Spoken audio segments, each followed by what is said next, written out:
दोस्तों, महाभारत की कहानियों में आपने कई योद्धाओं और दानवीरों के बारे में सुना होगा, लेकिन आज हम जिस सवाल का जवाब तलाशने जा रहे हैं, आपको सोचने पर मजबूर कर देगा। क्या महाभारत का सबसे बड़ा दानवीर वही है जिसे सब मानते हैं, दानवीर कर्ण, या फिर एक ऐसा गुमनाम योद्धा जिसने सिर्फ 3 बाणों से पूरी महाभारत को एक ही पल में खत्म करने का चमत्कार कर दिया था? आज हम आपको बताएंगे कर्ण के दान की महिमा और बर्बरी के उस अद्भुत बलिदान की कहानी, जिसे जानकर आपके रोंगटे खड़े हो जाएंगे। इस वीडियो को अंत तक देखिएगा, क्योंकि इसका जवाब आपको चौंका देगा। दोस्तों, सनातन धर्म में दान को केवल एक भौतिक लेन देन नहीं, बल्कि एक गहरा आध्यात्मिक और नैतिक कृत्य माना जाता है। यह व्यक्ति के चरित्र की शुद्धता और उसकी आध्यात्मिक प्रगति का एक महत्वपूर्ण माप है। दान का अभ्यास कालांतर से चली आ रही एक पवित्र परंपरा है, जिसे पुण्य कमाने और पापों को काटने के साधन के रूप में देखा जाता है, जो अंततः सुख और कर्म की वृद्धि की ओर ले जाता है। दान की अवधारणा को धर्म के एक केंद्रीय स्तंभ के रूप में स्थापित किया गया है, जहां यह न केवल एक स्वैच्छिक कार्य है, बल्कि एक कर्तव्य भी है, जिसका पालन बिना किसी प्रतिफल की अपेक्षा के किया जाना चाहिए। शास्त्रों में दान के महत्व को दर्शाने के लिए कई महान दानियों का उल्लेख किया गया है। इन दानियों में 4 प्रमुख पुरुषों को महादानी माना जाता है: राजा बलि, राजा हरिश्चंद्र, महर्षि दधीचि और सूर्यपुत्र कर्ण। महर्षि दधीचि ने लोक कल्याण के लिए अपनी अस्थियों का दान कर दिया था, जिससे देवताओं के लिए वज्र का निर्माण संभव हो सका। राजा हरिश्चंद्र ने सत्य के मार्ग पर चलते हुए अपना संपूर्ण साम्राज्य पत्नी और पुत्र तक दान कर दिया था। इन उदाहरणों से यह स्पष्ट होता है कि दान का उच्चतम रूप वह है जो बिना किसी स्वार्थ के, लोकहित या किसी उच्च आदर्श के लिए किया जाता है। ये महान दानवीर दान की एक ऐसी परंपरा के प्रतिनिधि हैं, जिसकी तुलना अक्सर प्रकृति के निस्वार्थ कार्यों जैसे वृक्षों का फल देना या नदियों का जल संचय न करना से की जाती है। श्रीमद् भगवद गीता के 17वें अध्याय श्लोक 20 में दान को उसकी प्रकृति के आधार पर 3 श्रेणियों में वर्गीकृत किया गया है। सात्विक दान, वह दान जो बिना किसी उपकार की अपेक्षा के एक योग्य व्यक्ति को उचित समय और स्थान पर दिया जाता है। इसे दान का उच्चतम रूप माना जाता है, जो पूरी तरह से निस्वार्थ होता है। राजसिक दान, वह दान जो किसी प्रतिफल, लाभ या प्रतिष्ठा की अपेक्षा के साथ दिया जाता है। यह दान एक लेन देन की भावना से प्रेरित होता है, भले ही इसका उद्देश्य नेक हो। तामसिक दान, वह दान जो गलत समय पर, गलत स्थान पर किसी अयोग्य व्यक्ति को और बिना किसी सम्मान के दिया जाता है। यह वर्गीकरण कर्ण और बर्बरी के दान के कार्यों का विश्लेषण करने के लिए एक महत्वपूर्ण वैचारिक ढांचा प्रदान करता है। यह हमें उनके दान की प्रकृति को केवल उनके मूल्य के आधार पर नहीं, बल्कि उनके पीछे की प्रेरणा और परिस्थितियों के आधार पर भी समझने में मदद करता है। कर्ण, जिन्हें दानवीर कर्ण के नाम से जाना जाता है, महाभारत के एक प्रमुख पात्र है, जिनकी दानशीलता की तुलना पूरे तीनों लोकों में की जाती थी। उनका चरित्र वीरता, निष्ठा और नैतिकता से परिपूर्ण था, और वे अपने जीवन में दान को एक पवित्र कर्तव्य मानते थे। कर्ण की दानवीरता का सबसे बड़ा प्रमाण उनका प्रतिदिन सूर्य उपासना के बाद दान देने का वचन था। इस समय वे किसी भी याचक को कभी खाली हाथ नहीं लौटाते थे, चाहे वह वस्तु उनके लिए कितनी भी मूल्यवान क्यों न हो। कर्ण की दानवीरता का सबसे प्रसिद्ध उदाहरण उनके जन्मजात कवच और कुंडल का दान है। यह कवच और कुंडल अमृत से उत्पन्न हुए थे, जो कर्ण को अजेय बनाते थे। जब तक उनके पास यह सुरक्षा थी, उन्हें किसी भी अस्त्र से परास्त करना असंभव था। महाभारत के युद्ध में अर्जुन की जान बचाने के लिए भगवान श्री कृष्ण ने अर्जुन के मानस पिता देवराज इंद्र को कर्ण से छल पूर्वक कवच और कुंडल मांगने का सुझाव दिया। इंद्र एक साधु का वेश धारण कर सूर्य उपासना के बाद कर्ण के पास पहुंचे। उन्होंने कर्ण से कहा कि वे जिस दान की अपेक्षा रखते हैं वह कर्ण नहीं दे सकते। इस पर कर्ण ने उन्हें वचन दिया कि वे याचक को निराश नहीं करेंगे। जब साधु रूपी इंद्र ने उनके कवच और कुंडल का दान मांगा तो कर्ण ने बिना किसी संकोच के उन्हें तत्काल दान कर दिया, यह जानते हुए भी कि यह उनकी सुरक्षा का एकमात्र स्रोत था। कर्ण की इस महानता से प्रसन्न होकर इंद्र ने अपने असली रूप में प्रकट होकर उन्हें एक वरदान मांगने को कहा। कर्ण ने अर्जुन को परास्त करने के उद्देश्य से अमोघ शक्ति, वासवी शक्ति का अस्त्र मांगा। इंद्र ने उन्हें यह शक्ति दे दी, लेकिन इस शर्त पर कि इसका प्रयोग केवल एक बार ही किया जा सकेगा। कवच और कुंडल के दान को लेकर एक दार्शनिक बहस छिड़ी हुई है कि क्या यह वास्तव में एक निस्वार्थ दान था या एक रणनीतिक लेन देन। कर्ण ने अपने दैनिक वचन का पालन करते हुए बिना यह जाने कि याचक कौन है, अपने जीवन की रक्षा करने वाली वस्तु का दान कर दिया। इंद्र ने वरदान मांगने का विकल्प दान स्वीकार करने के बाद दिया, जिसका अर्थ है कि यह कर्ण के दान के लिए पूर्व नियोजित शर्त नहीं थी। यह कृत्य उनके वचन के प्रति उनकी अटूट निष्ठा को दर्शाता है। कुछ विद्वान मानते हैं कि यह दान नहीं बल्कि एक विनिमय, बार्टर था। कर्ण यह जानते थे कि उनके कवच कुंडल अर्जुन को हराने में सहायता नहीं कर सकते, जबकि अमोघ शक्ति के मिलने से अर्जुन को मारने की संभावना बढ़ जाएगी। कई स्रोतों में यह स्पष्ट रूप से कहा गया है कि कर्ण ने शक्ति मिलने की शर्त पर ही कवच दिया था।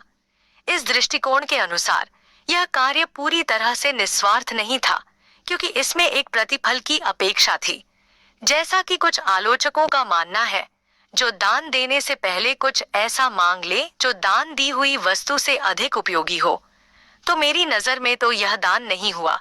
यह विरोधाभास कर्ण के चरित्र को और भी जटिल बनाता है। वह अपने वचन का पालन करते हैं, जो सात्विक दान के समान है, लेकिन इसके परिणाम स्वरूप एक राजसिक फल, शक्ति प्राप्त करते हैं। वीरता की अंतिम और सबसे निर्णायक परीक्षा उनके जीवन के अंतिम क्षणों में हुई, जब वे युद्ध भूमि में अंतिम सांसें गिन रहे थे। तब भगवान श्री कृष्ण ने एक गरीब ब्राह्मण का वेश धारण कर उनसे अंतिम दान मांगा। कर्ण के पास तब कुछ भी नहीं था, लेकिन उन्होंने अपने धर्म को नहीं छोड़ा। उन्होंने पास पड़ा एक पत्थर उठाया और अपने सोने के दांत तोड़कर ब्राह्मण को अर्पित कर दिए। ब्राह्मण ने खून से सने दांत लेने से इनकार कर दिया। तब कर्ण ने एक बाण चलाकर आसमान से बारिश करवाई, जिससे दांत धुल गए। यह देखकर श्री कृष्ण अपने असली स्वरूप में आए और कर्ण की दानशीलता से अत्यंत प्रसन्न हुए। उन्होंने कर्ण को 3 वरदान दिए, जिनमें से एक वरदान मरणोपरांत उनके अंतिम संस्कार का था। यह अंतिम दान, जो पूरी तरह से निस्वार्थ था और विषम परिस्थिति में किया गया था, कर्ण को महादानी के रूप में स्थापित करता है। यह उनके जीवन के किसी भी कथित राजसिक पहलू को दूर करता है और यह साबित करता है कि उनका दान का संकल्प केवल एक नियम नहीं, बल्कि उनकी आत्मा का एक आंतरिक हिस्सा था, जो मृत्यु के बाद भी जीवित रहा। कर्ण की दानवीरता के समानांतर महाभारत में एक और दानवीर का उल्लेख मिलता है, जो अपने दान के लिए अमर हो गए। ये है भीम के पौत्र और घटोत्कच के पुत्र बर्बरीक। बर्बरीक दुनिया के सर्वश्रेष्ठ धनुर्धर माने जाते थे। उन्होंने अपनी माँ से युद्ध की कला सीखी थी और भगवान शिव से 3 अमोघ बाण प्राप्त किए थे, जिनकी शक्ति अतुलनीय थी। इन बाणों में इतनी अद्भुत शक्ति थी कि वे पूरी सेना को पल भर में समाप्त कर सकते थे। पहले बाण का कार्य चिह्नित करना था, नष्ट करना, और तीसरा बाण महाविनाश करने की क्षमता रखता था। बर्बरीक ने अपनी माता को यह वचन दिया था कि वह महाभारत के युद्ध में केवल उसी पक्ष का साथ देंगे। जब बर्बरीक युद्ध भूमि में पहुंचे तो उनकी शक्ति और वचन के कारण भगवान श्री कृष्ण चिंतित हो गए। श्री कृष्ण जानते थे कि बर्बरीक अपने वचन के अनुसार बार बार पक्ष बदलेंगे, जिससे युद्ध में न तो कौरवों की जीत होगी और न ही पांडवों की। इसका परिणाम दोनों सेनाओं का विनाश होगा, जिससे धर्म की स्थापना का उद्देश्य ही विफल हो जाएगा। धर्म की रक्षा और युद्ध के न्यायपूर्ण परिणाम को सुनिश्चित करने के लिए श्री कृष्ण एक ब्राह्मण का वेश धारण कर बर्बरीक के पास गए। उन्होंने बर्बरीक की शक्ति की परीक्षा ली और एक पीपल के पेड़ के सभी पत्तों को एक ही बाण से छेदने की चुनौती दी। बर्बरीक ने चुनौती स्वीकार की और अपना बाण चलाया। बाण ने सभी पत्तों को भेद दिया, यहाँ तक कि श्री कृष्ण के पैर के नीचे दबे हुए पत्ते को भी। जब बर्बरीक की शक्ति का कोई मुकाबला नहीं था, तब श्री कृष्ण ने उनसे दक्षिणा के रूप में उनके शीश का दान मांगा। बर्बरीक ने बिना किसी संकोच या क्रोध के अपने वचन और धर्म के लिए सहर्ष अपना शीश दान कर दिया। उनका यह बलिदान उनकी दानवीरता की सर्वोच्च अभिव्यक्ति थी। उन्होंने अपनी जान देकर एक महान त्रासदी को टाल दिया। बर्बरीक के इस बलिदान से प्रसन्न होकर श्री कृष्ण ने उन्हें कलयुग में पूजनीय होने का वरदान दिया। उनकी इच्छा थी कि वे युद्ध के साक्षी बने, जिसे श्री कृष्ण ने उनके शीश को एक पहाड़ी पर स्थापित कर पूरा किया। बर्बरीक आज भी खाटू श्याम जी के नाम से पूजे जाते हैं और उन्हें हारे का सहारा और शीशदानी कहा जाता है। कर्ण और बर्बरीक दोनों ही महान दानवीर थे, लेकिन उनके दान की प्रकृति प्रेम में गहरा अंतर था। इन दोनों के दान की तुलना महाभारत के भीतर दान के दर्शन के विभिन्न पहलुओं को उजागर करती है। कर्ण ने अपनी दानशीलता के प्रदर्शन में भौतिक वस्तुओं का दान किया, जो उनके जीवन की सुरक्षा, कवच कुंडल या उनकी भौतिक संपत्ति सोने के दांत से संबंधित थीं। ये वस्तुएं उनके शरीर का हिस्सा थीं, लेकिन उनके अस्तित्व के बाहर थीं। बर्बरीक ने अपने दान में अपना संपूर्ण अस्तित्व, अपना जीवन ही अर्पित कर दिया। यह दान किसी भौतिक वस्तु का नहीं, बल्कि स्वयं के भौतिक शरीर का था। यह एक ऐसा बलिदान था जिसकी तुलना किसी अन्य दान से नहीं की जा सकती। कर्ण का दान उनके व्यक्तिगत वचन, स्वधर्म का पालन था। वे प्रतिदिन दान करते थे और यह उनके चरित्र का एक अनिवार्य हिस्सा था। कवच कुंडल का दान एक व्यक्तिगत प्रतिज्ञा के प्रति उनकी निष्ठा का प्रतीक था। यद्यपि इस दान में अमोघ शक्ति की अपेक्षा ने एक राजसिक तत्व को जन्म दिया। उनके अंतिम क्षणों में दिए गए सोने के दांतों के दान ने यह साबित कर दिया कि वे एक विशुद्ध सात्विक दानी थे, जो बिना किसी प्रतिफल के दान करते थे। बर्बरीक का बलिदान एक व्यक्तिगत वचन, हारे का सहारा से शुरू हुआ, लेकिन यह एक उच्च उद्देश्य यानी लोक धर्म की रक्षा के लिए किया गया। उनका दान किसी व्यक्तिगत लाभ या प्रतिज्ञा के लिए नहीं था, बल्कि एक ऐसी परिस्थिति को रोकने के लिए था जो धर्म के मार्ग में बाधा बन रही थी। उन्होंने अपने जीवन का बलिदान करके यह सुनिश्चित किया कि युद्ध का परिणाम न्याय के पक्ष में हो। कर्ण ने इंद्र को दान दिया, जो अपने पुत्र अर्जुन की रक्षा के लिए एक ब्राह्मण का वेश धारण करके आए थे। इंद्र एक देवता थे, लेकिन उनका कार्य एक पिता के रूप में था। बर्बरीक ने स्वयं भगवान श्री कृष्ण को अपना शीश अर्पित किया, जो धर्म के अंतिम रक्षक और संपूर्ण ब्रह्मांड के नियंता थे। यह दान किसी व्यक्तिगत आवश्यकता के लिए नहीं, बल्कि संपूर्ण ब्रह्मांड के संतुलन को बनाए रखने के लिए आवश्यक था। प्राप्तकर्ता की दिव्यता और उद्देश्य की भव्यता बर्बरीक के बलिदान को एक अद्वितीय स्थान देती है। कर्ण का दान उनके पराजय और मृत्यु का कारण बना, जिससे अर्जुन की विजय का मार्ग प्रशस्त हुआ। उनका दान युद्ध के परिणाम को प्रभावित करने वाला एक महत्वपूर्ण कारक था, जिसने उन्हें एक नश्वर योद्धा बना दिया। दूसरी ओर बर्बरीक का बलिदान युद्ध के परिणामों से परे था। यह एक ऐसा कृत्य था जिसने युद्ध को ही संभव बनाया और यह सुनिश्चित किया कि धर्म की विजय हो। उनका शीशदान युद्ध में प्रवेश करने से पहले ही हुआ और इसने धर्म के पक्ष में विजय की नींव रखी। यह एक ऐसा बलिदान था जिसने न केवल युद्ध का स्वरूप तय किया, बल्कि कलयुग के लिए एक नया धर्म भी स्थापित किया।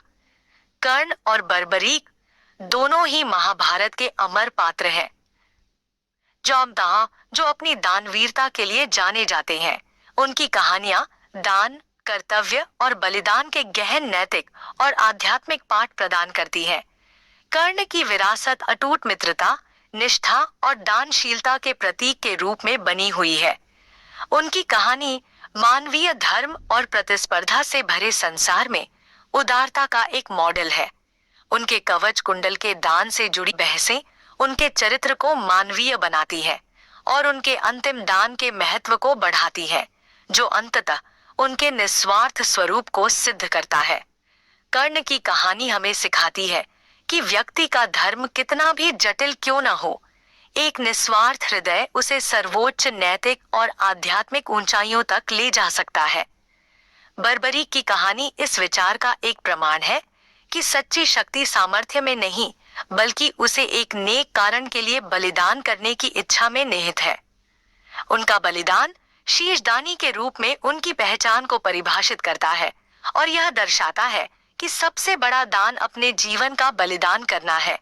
जब वह धर्म की रक्षा के लिए आवश्यक हो, उनका खाटू श्याम जी के रूप में दैवीकरण और हारे का सहारा के रूप में उनकी पूजा कलयुग के लिए एक महत्वपूर्ण आध्यात्मिक विरासत है। तो दोस्तों, इस पूरी कथा का सार क्या है? कर्ण ने अपने जीवन का सबसे बड़ा खतरा उठाया, लेकिन बर्बरीक ने अपने जीवन को ही दान कर दिया। कर्ण का दान व्यक्तिगत वीरता और सम्मान के लिए था, जबकि बर्बरीक का बलिदान धर्म की रक्षा के लिए था। एक ने अपने जीवन को खतरे में डाला, दूसरे ने अपने जीवन का ही अंत कर दिया ताकि धर्म की जीत हो सके। सोचिए, एक योद्धा जिसके पास 3 ऐसे बाण थे जो पूरा युद्ध मिनटों में खत्म कर सकते थे, उसने सिर्फ धर्म के लिए अपना सिर दान कर दिया। यही है बर्बरीक का सबसे बड़ा बलिदान, जो कर्ण के महान दान से भी ऊपर है। अब आप खुद सोचिए, क्या अब भी आपके मन में कोई संदेह है कि महाभारत का सबसे बड़ा दानवीर कौन था? यह सवाल आपको सोचने पर मजबूर करेगा। अगर आपको यह कहानी पसंद आई तो वीडियो को लाइक करें, कमेंट में अपनी राय बताएं